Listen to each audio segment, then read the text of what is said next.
definitely don't want to miss this speaker. I'm definitely looking forward to it because I do webinars, and I certainly would love to have webinars that convert at over 10%. How many of you could benefit from webinars that are converting over 10%? Right? I for one can do that. So without further disruption, we're going to hear from Onstream Media's Vice President of Marketing, Sabrina George. Come on up. Thank you, Sabrina, for being our speaker right before lunch. Okay? But we're so excited. We'll give you the power. Thank you very much. Enjoy it. Okay. Hi, everyone. Good afternoon. I know everyone's really hungry and they're probably looking forward to lunch, so I'll try to keep this really on point today. I'm going to start out by getting right into asking you a question. How many of you actually conduct webinars today? Fantastic. How many of you have attended a webinar? Fantastic. So today I'm actually going to cover a lot of the new capabilities that exist through various tactics and technologies that are currently available. Okay, so my name is Sabrina George. I'm the VP of Marketing with Onstream Media. We specialize in providing webinars, webcasting, and live streaming capabilities. And I'm here today to talk about, not about what exists today, but what the future holds. And so I'm going to start by stating that 73% of marketing and sales leaders say webinars are the best way to generate leads. And there's a reason to that. And you may be using it in for a specific function or need, but I will explain how you can go ahead and inject it all throughout your funnel today.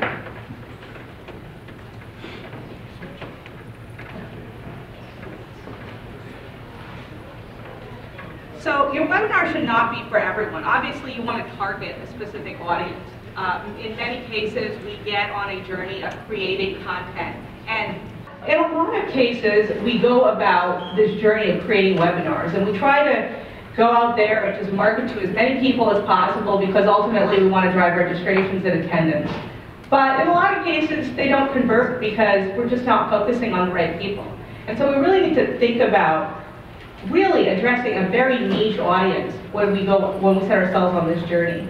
And so, really, you have to think to yourself, is my audience narrow enough? And that applies to any type of marketing if you really want it to be successful.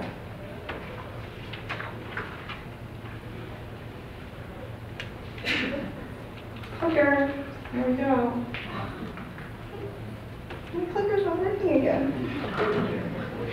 Oh. How about just take out the video here? Yeah, this is not working again. I think they're all dead at this point. They're hungry, that's what it is. Yeah. Well, we have so much good content to cover.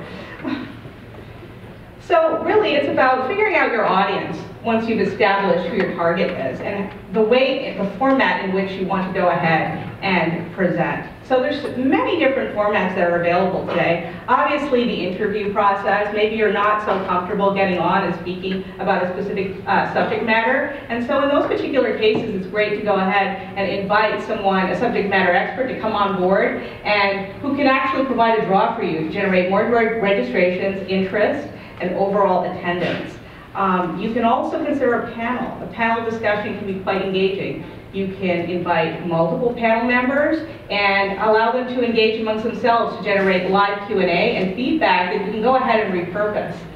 Another option is Q&A. And so you can go ahead and place yourself in the hot seat and have a live audience go ahead and ask you questions live on the spot. And go ahead and collect that. And we'll use that as part of your follow-up procedures. You can also follow the typical format of a live presentation with slides and audio and go ahead with a scripted presentation and make that available as well. The other thing you need to consider is to find an interest and really speak in an authentic voice. Now, hopefully I'm doing that today. At the end of the day, you really want to establish an emotional connection with your audience. And so if you really want to think about brainstorming topics, there's a lot of different options that you can use in order to do that. such as Answer the Public. You know, that's a great resource online where you can go ahead and plug in different topics, and you can actually get live feedback in terms of things that actually resonate with you potentially with your audience. You can also go ahead and ask for feedback from your sales agents or your support representatives. And I'm sure they have a wealth of information in which they can share with you in order to deliver your content. And of course, you may have existing campaigns and strategies that you may be working on, and you may want to go ahead and focus on those as well. The other thing you want to consider is creating evergreen content. And what I mean by that is basically content that really you can leverage indefinitely. They have legs. And so at the end of the day, when you create it today, it's also going to be relevant tomorrow and maybe even a year from now. And so just think about the value in providing that. The other cool technology that's available today is voting. So if you create a registration page, you can actually enable different features that allow you to allow your audience to determine what content you can be speaking on. There are different voting options that can get tied to your registration, so you can present different ideas and topic areas and allow them to actively vote so that when you actually present, you are actually meeting the needs of that audience. Third, you need to find the right technology and platform. And I'm not going to go ahead and really go ahead and try to sell you on mine. But the idea is that this technology has been around for quite some time and it has evolved. There are some really cool capabilities that are now available, including the use of artificial intelligence in order to send out emails and registrations and target audiences. There's also the ability to leverage different types of automation capabilities in order to really maximize all of your outreach, all of your follow-ups, etc. There's also cool technologies that allow you to publish once, but present to many across different platforms. So, for instance, today we are live streaming today's presentation. So we are extending this from a physical session or environment to a virtual one. So what we can also do is actually go ahead and syndicate that out to multiple platforms like Facebook, like YouTube, like many others. And so can you imagine the value of exponentially growing your audience just based on all of that visibility? It's quite cool. The other thing you need to think about is promotion. So there's so many different options available as far as promotion. Obviously, most people rely on the email marketing. They rely on going back and, calling the base and doing things like that. But there's also, is it worth paying for advertising? And in some cases, it does. For instance, if you are actually coordinating a webinar, you may want to publish it on LinkedIn posts and make it available as part of an article in order to syndicate it that way. You may also want to go ahead and publish a Facebook ad. And not just a normal Facebook ad, but a Facebook ad that's actually linked to an opt-in page within Facebook, as opposed to directing them back to, a provider's landing page. And so, just at a very high level, some of the tools and tactics that actually help many really deliver on the promise of high conversions include email campaigns, posting these webinars on blogs, sharing on social, in-app lead capture, as I mentioned with Facebook and other platforms, adding your links on partner sites, very, very powerful. Email signatures, many forget about that. Popovers on your website on various landing pages. Amplifying through influencers. I'm sure there's many across all of the different industries and businesses. Leveraging chatbots, as Arvel mentioned earlier, and as well as retargeting. And retargeting obviously is paid, but in some cases it can maximize the exposure and generate more registrations. And another interesting tip is to actually pay attention to the funnel and who you're targeting. So you may have a list that exists in your CRM or marketing automation tool. And so one of the things you may want to consider is targeting the people in the middle of your funnel, the people that are leads and prospects. And opportunities potentially. Because if you decide to go outside of that, maybe you want to generate new interest, the fact is the highest converting people actually lie in the middle of the funnel. And so you really want to pay very close attention to that. You also want to leverage drip campaigns. Very, very powerful.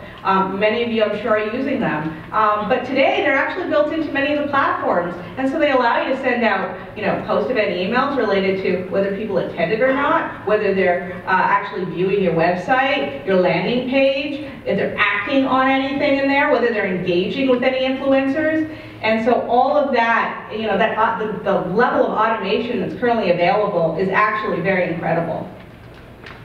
The other thing that you want to think about, of course, is Facebook ads, and I mentioned this previously because it is very powerful. I think a lot of people don't approach this in the right fashion. The real key here is to really use the Facebook in-app capability. It's extremely powerful. They're right inside, boom, you're getting activity, and you're also getting the analytics that are then fed back in to whichever systems that you're using.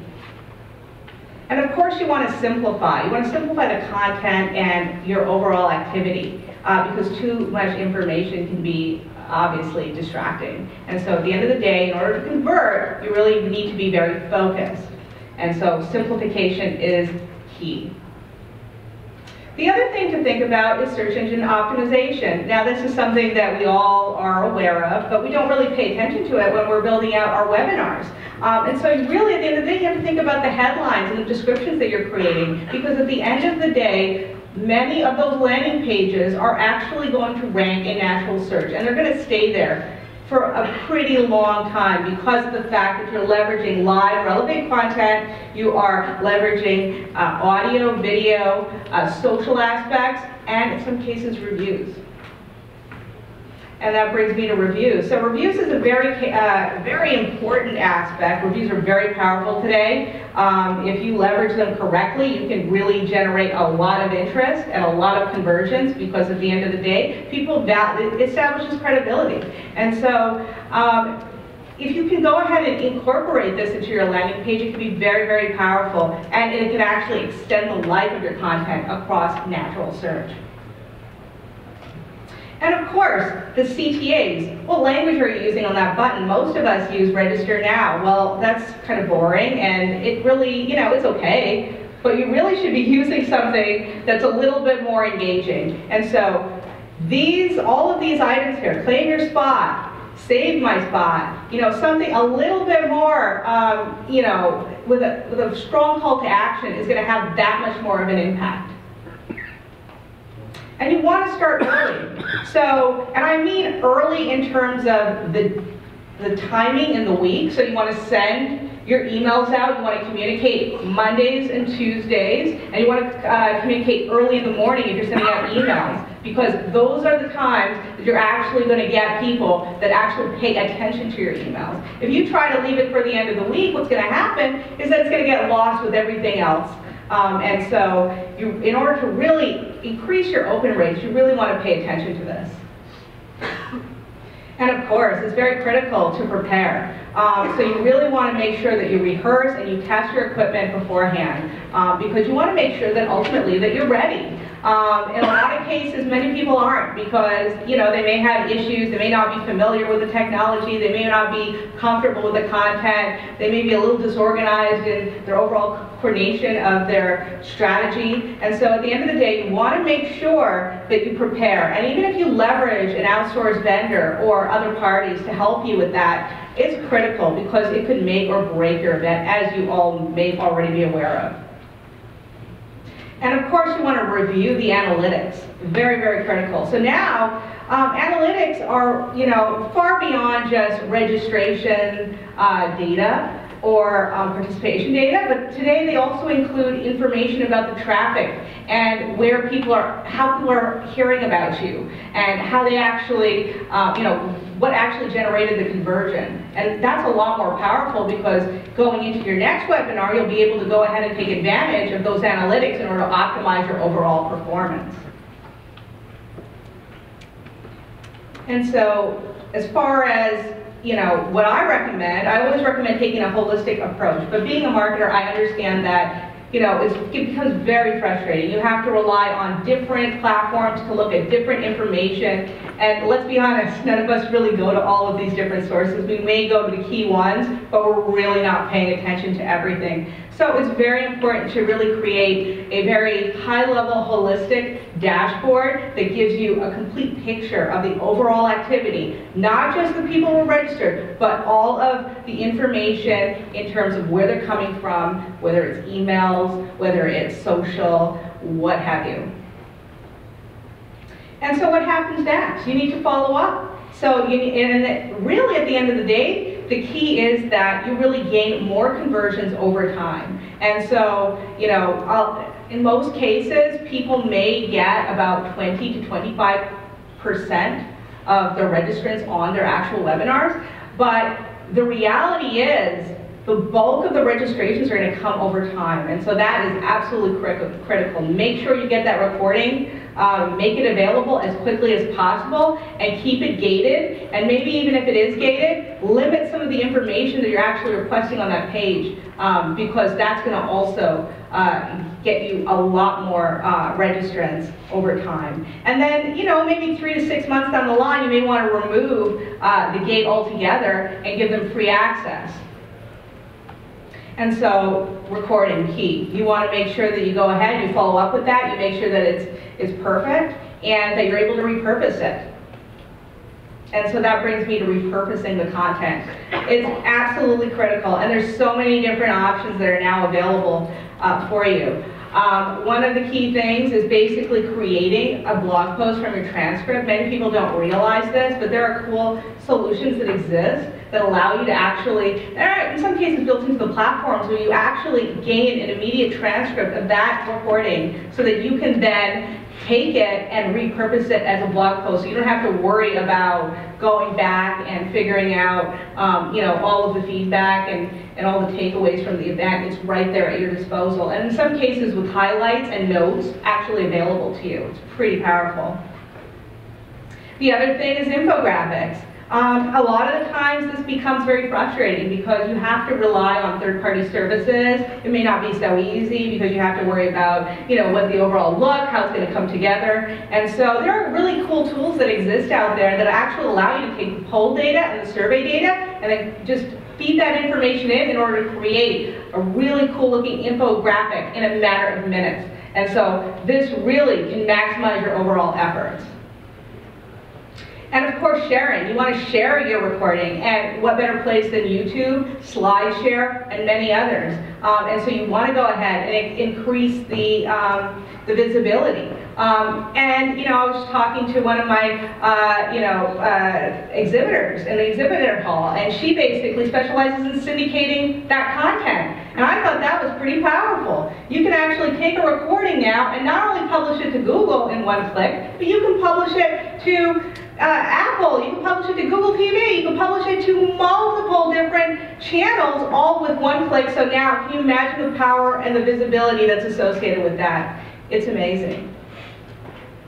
And of course, Q&A, you can take your Q&A transcript, make it available as an FAQ. Maybe that's something that's valuable to your sales team, or your support representatives, or even to your customers. Don't devalue that Q&A, it's extremely important. Teasers. You can take that recording now and chop it up into small snippets and then make it available as a teaser in conjunction with your existing campaign or future campaigns, and maybe even turn it into a webinar series. But that in itself is very powerful, and a lot of us, we get so caught up in just getting it done and getting the metrics that this is a very, very important tip to really increase the overall visibility of that and your overall exposure. And so, really at the end here, when taking a content-first approach, our job as marketers is not only to create more content, but it is to create a minimum amount of content with a maximum amount of results. And I think a webinar can get us there. Why? Because not only can you do lead generation with it, but you can then run demonstrations. And then with that, once those prospects have converted to accounts, you can run training through the webinar capability. So very, very powerful tool, and really so many different uses, so much value. So with that, do you have any questions? No questions? I got one.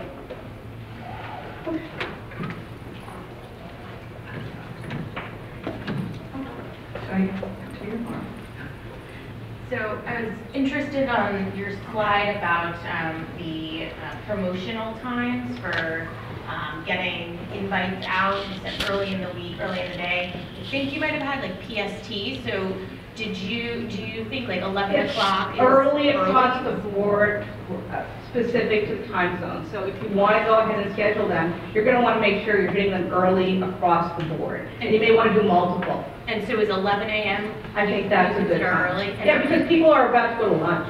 Okay. And so you also think towards the end of the week, people are busy. They just want to get on with their weekend. And so, and they get overwhelmed. We have a lot of things. We're very busy. So we pay more attention to emails and phone calls earlier in the week. Okay, thank you. Okay, you're welcome. Anyone else? Okay.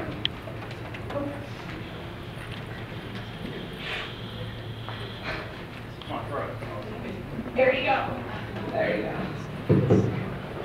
You mentioned earlier using Facebook and saying collecting people's registration information within Facebook. That's right. As an advantage over going to your destination site. That's right. And I was just curious, like, what are the times where you would use one versus the other? Well, I think it's just about really simplifying the process, because if your ad is running through Facebook, it's just it's just one more click, as opposed to going off-site. You know, we never like to direct people away. So by keeping them within the app, it's more comfortable for them. So you're going to get a higher conversion. Okay, thank you. You're welcome. Good. Okay. Anyone else? Okay. Is there an optimal length of time for the webinar? Something where you can hold the person's attention and it doesn't go long, 20 minutes, 30 minutes, an hour, or something where...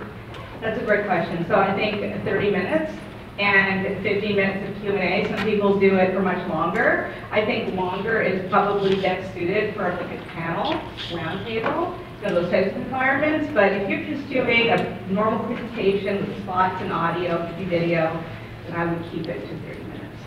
Thank you. You're welcome. Okay. All right. On YouTube. But at that point, aren't you removing the gating? Aren't you removing the ability to capture those leads? Well, it really depends. You may, for some people, they want to increase exposure and they want to use it as a vehicle to get on YouTube in the first place, because some people are not comfortable doing videos and stuff like that. So that's what that would be a good use case for that. Otherwise, you can break it up into clips and then use it as a teaser in order to promote a series or other events or your brand. When you're looking to create your content based on those garnered, what's the right lead time for that sort of thing? You don't want to have people going up until the last minute.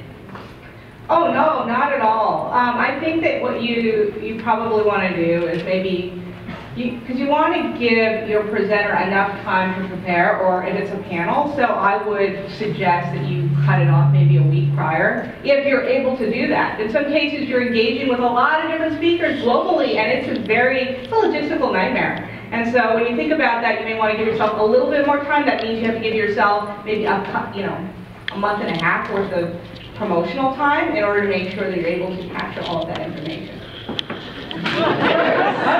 Okay. Any best practices on follow-up? We're using an outside vendor where we garner a lot of names, but they're coming really for their CE credit.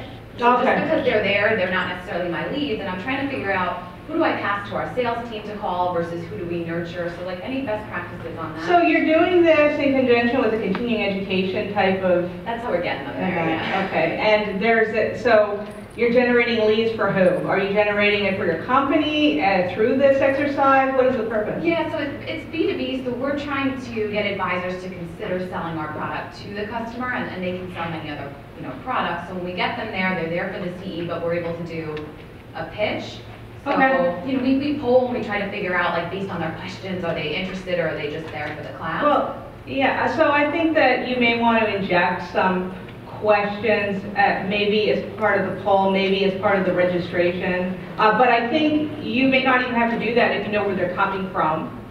So if you know how they got there, then you'll know what their intention is. And then after the fact, if you're, you can do a survey or something like that. But at the end of the day, a lot of times you want to mix the two. It's a very delicate area, right? Because you're doing it ultimately in order to benefit the education of your audience, right? And it's kind of a very gray area, but, and you know what, ask for the opt-in. It's just like email marketing or anything else. Ask for the opt-in. Do they want to learn more? And I think that's probably the best way to approach it. That way you won't get yourself into any trouble. Okay, you're welcome.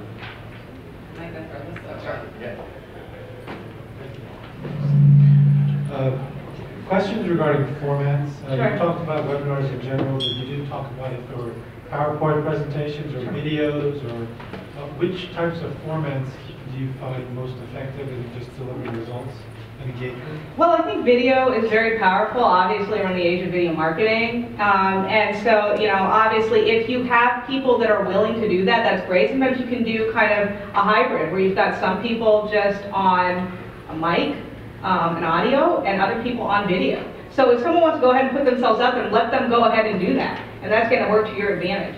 The other, you know, and if you're going to do a presentation with audio, then you really want to shake it up and make it interesting. Make sure you're engaging with them. A lot of the cool things now, you can actually embed, you know, the Twitter chat right in your sessions. And now you're like getting feedback live from Twitter, live from Facebook, you know, from all of these different channels as part of this one interface, and it's very, very powerful. So, you know, another thing to consider there. Okay.